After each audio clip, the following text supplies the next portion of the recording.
आजपासून MCC all India कोट्याची counselling प्रक्रिया सुरू होते आहे.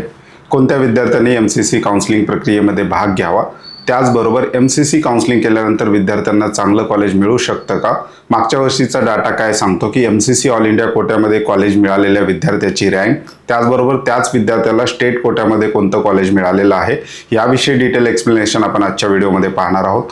नमस्कार, मी अंकुश पाटील. तुम्ही पाहताय श्री छत्रपती अकॅडमी पुणेचे यूट्यूब चॅनलवर नवीन असाल तर अशाच माहितीपूर्ण व्हिडिओसाठी यूट्यूब चॅनलला सबस्क्राईब करा. अशाच प्रकारचे महत्त्वाचे अपडेट्स व्हॉट्सअपवर मिळवण्यासाठी डिस्क्रिप्शन बॉक्समध्ये व्हॉट्सअप चॅनलची लिंक सुद्धा देण्यात आलेली आहे. मुख्य विषयाला आपण सुरुवात करूयात.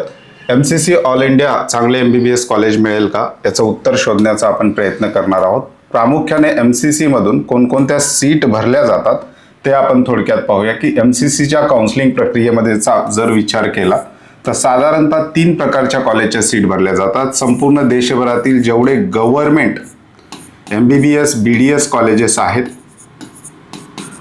याच्या 15% सीट, एकही प्रायव्हेट सेमी गव्हर्नमेंट कॉलेजचा समावेश जो आहे तो MCCच्या काउन्सिलिंग प्रक्रियेमध्ये होत नाही.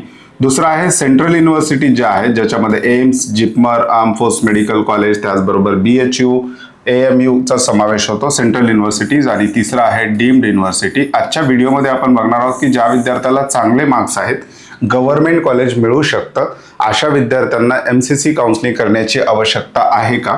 कारण गव्हर्नमेंट MBBSचा जो ऑल इंडियाचा कट ऑफ असतो 15%चा, तो स्टेट काउन्सिलिंग जी आहे, स्टेट कोटा काउन्सिलिंग जी आहे महाराष्ट्राची, जी चालू होईल थोड्याच दिवसात, तर त्याचा कट ऑफ याचं कंपॅरिझन आपण करणार आहोत.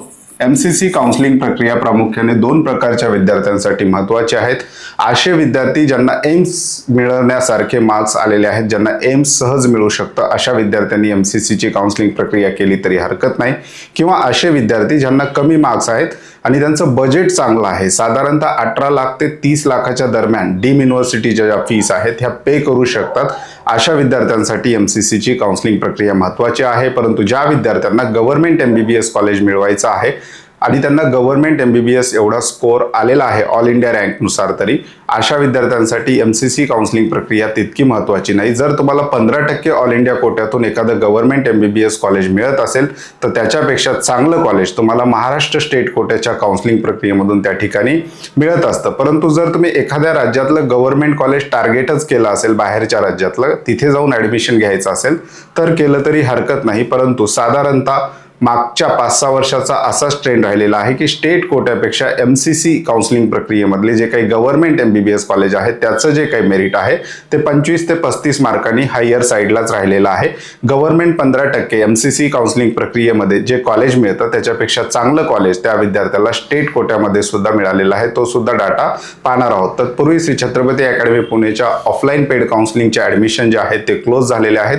ऑनलाईन पेड काउन्सिलिंगमध्ये काही सीट बाकी आहेत. विद्यार्थ्यांना सर्व सर्व्हिसेस सारख्या मिळतील. फक्त ऑनलाईन पेड काउन्सिलिंग मध्ये विद्यार्थ्यांना फॉर्म भरण्याची जी काही प्रोसेस आहे, चॉईस भरण्याची जी काही प्रोसेस आहे ती स्वतः करावी लागणार आहे. अर्थात कम्प्युटरवर विद्यार्थी स्वतः करू शकत असेल तर 4999चा हा आमचा ऑनलाईन ॲप्लिकेशनचा प्लॅन आहे. ऑनलाईन ॲप्लिकेशनची लिंक डिस्क्रिप्शन बॉक्समध्ये दिलेली आहे. जे काही PDF आपण व्हिडिओमध्ये दाखवतोय, कट ऑफच्या PDF असतील, फी स्ट्रक्चरच्या PDF असतील, त्यासुद्धा विद्यार्थ्यांना अगदी मोफत आपल्या ऑनलाईन ॲप्लिकेशनमध्ये मिळणार आहे. डिस्क्रिप्शन बॉक्समध्ये ऑनलाईन ॲप्लिकेशनची लिंक देण्यात आलेली आहे. हा मागच्या वर्षीचा एक तुलनात्मक डाटा आहे की कोणत्या रँकला महाराष्ट्र राज्यामध्ये 15%मधून कोणतं कॉलेज मिळालेलं आहे, त्याचबरोबर कोणत्या रँकला महाराष्ट्र राज्यात 85%मधून कोणतं कॉलेज मिळालेलं आहे, याची तुलना आपण केलेली आहे कॅटेगरी वाईज.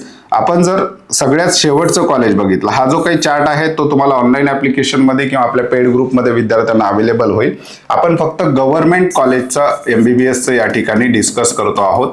तर आपण शेवटचं कॉलेज जर बघितलं, गडचिरोली, याचा ऑल इंडियातला कट ऑफ आणि स्टेटच्या कट ऑफचं जर आपण कंपॅरिझन केलं तर आपल्याला समोर काय येतं ते पाहूयात.